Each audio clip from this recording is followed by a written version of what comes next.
So I used to believe that the need to believe in God or heaven or anything that you couldn't see, like in this afterlife, I used to believe that that was a sign of weakness, that you needed, that people clung to religion, and religion had essentially been invented, tried to make sense of things we couldn't understand, like lightning and rainbows, and tried to make sense of like why bad things happened, because people didn't have the strength of nature to deal with it themselves. So they wanted to have a god or a faith or a reason to make it easier to live with the atrocities of life and the difficult and the nitty gritty and the hard stuff, right?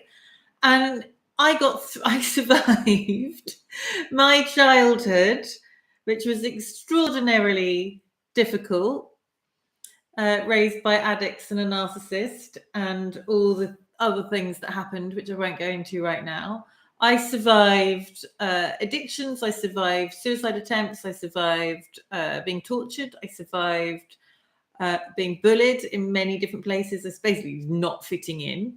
Could psychoanalyze all of that why, but I survived all of that with zero faith.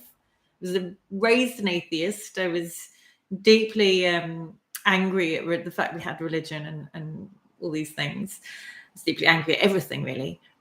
And it was only when I fell in love with life that I also then found God, right?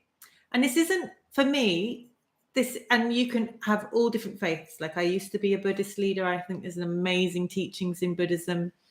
But what I really resonate with is that Buddhism, or at least the Eastern traditions, take you into an inquiry. They don't take you to the end. They allow you to find that yourself. I was all glitchy. The lives. This is why I haven't been live for ages. Well, not, it's been doing other things, but I was reflecting on listening to some esteemed philosophers talking about the nature of God, consciousness, religion, and it just made me really think and reflect on my own journey, that it wasn't through suffering that I found God. You know, it wasn't through, lots of people find that when they go to prison, and again, in my old way of looking at the world, it was like, yeah, well, of course, you've got to make sense of why your life is so confined. But the kind of falling through the matrix head first, the experiences that I've had with reality where you cannot be the same person again once certain things have happened. It wasn't the traumatic events that totally made me a new person, that took me into that gave me that. It was the joy and the beauty and the bliss and the learning to surrender and trust life and open up to my feminine energy, which I had denied, hated, quashed down. It was that awareness of the natural world, of finding the beauty in a running stream or looking at animals. I was the person where cat videos started going a big thing, being like, oh God, and what anyone else to do with your life, blah, blah, blah, blah. And now, never watched National Geographic, never went into nature. I was all about the pub. I was all about, the arts, but I couldn't see the miraculous. I couldn't see beyond the human. I couldn't see the soul. I couldn't see, like, I now overlook the sea and the sunlight on the sea, and it just floors me. It floors me constantly. It makes doing weekly YouTube videos nigh on impossible. And it was that beauty that made me realize the extraordinariness of life.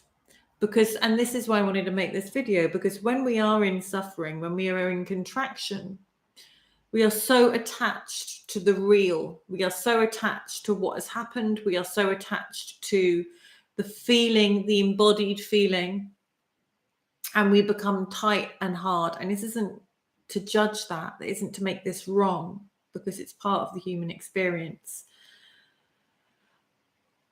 But when we're confronted by pain, if you think about, you're punched in the stomach, you fold over, you protect your internal organs, right? It's in our wiring. It's very difficult to see what's out there or the universe within when we are so tight. And yesterday I had a profound experience with meditation, but I wasn't meditating. I fell asleep in the sun and then became very conscious and lucid of my consciousness being not my body within my body and being on the beach with my eyes closed. But I felt so expansive that I was much, much bigger than the physical. But I wasn't sitting there with an attempt of any kind to meditate. I just dropped into this experience of this reality. And it's suddenly like lucid dreaming can happen like that. There's many ways up the mountain. That's not to say one way or the other. And I'm not sure if this is helpful or not, but I wanted to say that I don't see having a faith in an understanding that there is a consciousness that is bigger than my own, of which I am part because everything is interconnected, but that has birthed this reality with our free will and with our ability to do what we need to do, to make choices moment to moment. But that there is and whether we get into determinism or not, and whether do we actually have free will, or is it all a myth?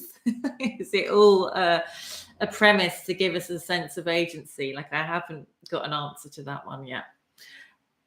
But this understanding that actually, if we can let go of our pain and our wounding, if we can hold our story as an integral part of us and what's made us us, but it's not our identity, because we are so much bigger and further beyond and more expansive than who we are in terms of what football team we support, or what happened to us when we were 9, or what griefs or wounds or illnesses we have gotten through, overcome, suffered.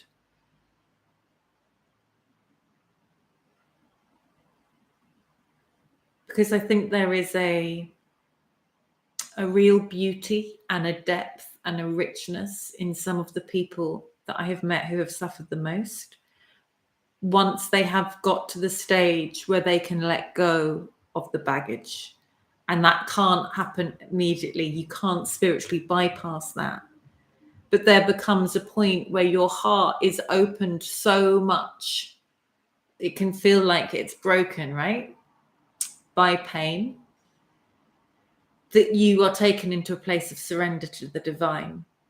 And that's why I don't feel it's a safety net, because it's a deeply humbling experience to get into that space, because then you realize the preciousness of life and the need to take full responsibility for yourself and your actions. And that is really difficult.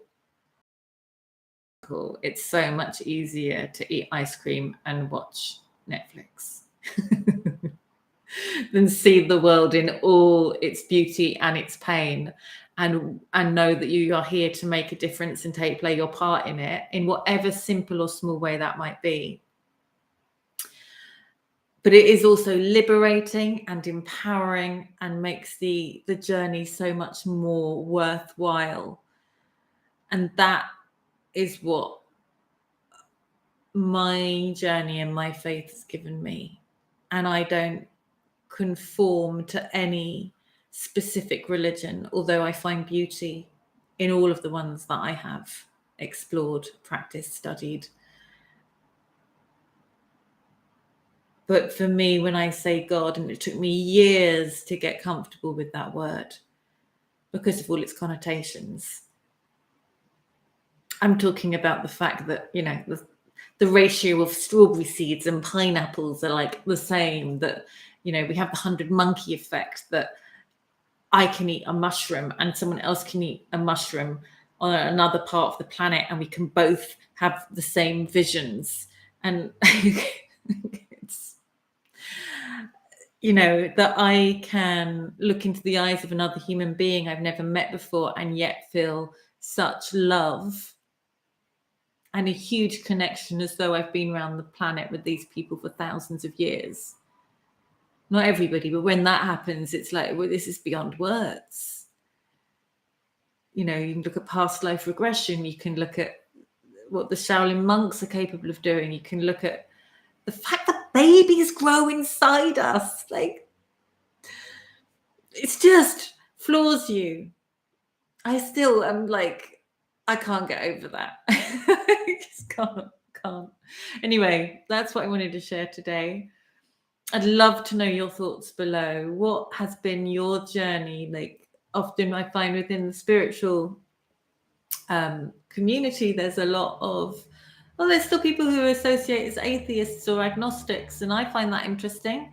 And it's actually, I'll tell you the real truth about what prompted me to think like this. It was the conversation I overheard on a podcast, but that was prompted by initially being on dating apps and just seeing so many people who define themselves as an atheist, and how that has become quite synonymous with woke culture, and it now being fashionable or much more accepted to be an atheist than to have faith, and that you're a bit weird. You know, it feels like that to me in the West, in contemporary society, with peers, not necessarily my, you know, circle of friends, but with peers in general, that it's slightly other to talk about God or faith, or to bring it up on a date, or like, you know, I don't mind where anyone sits, but I am fascinated. Like, I'm interested in the big questions. So love to hear in the chat what's of interest to you. Thank you to all the people joining live. If you would like to subscribe, tweak the thumb, go back through any of my other videos. I had a few years of making them weekly. I've had a little break this year. And if you are interested in making a big radical shift in your life, Catalyst, which is an extraordinary 12-week voyage for a small group of committed individuals. It's part one-to-one, it's part group, it's part in-person retreat. If you are interested in that, you can find it on my website, or you can look in the link below, which once this is live, it'll be put up there. Thank you so much for being with me. I just send you so much love. And if you feel like you have the answers about anything, even if it is what you should eat for lunch, maybe be open to there being another way, because who has the answers, right? Wisdom is knowing how little we know, and I'm down with that. All right, lots of love, humans, souls, beings, all that jazz. Have a good one. Bye.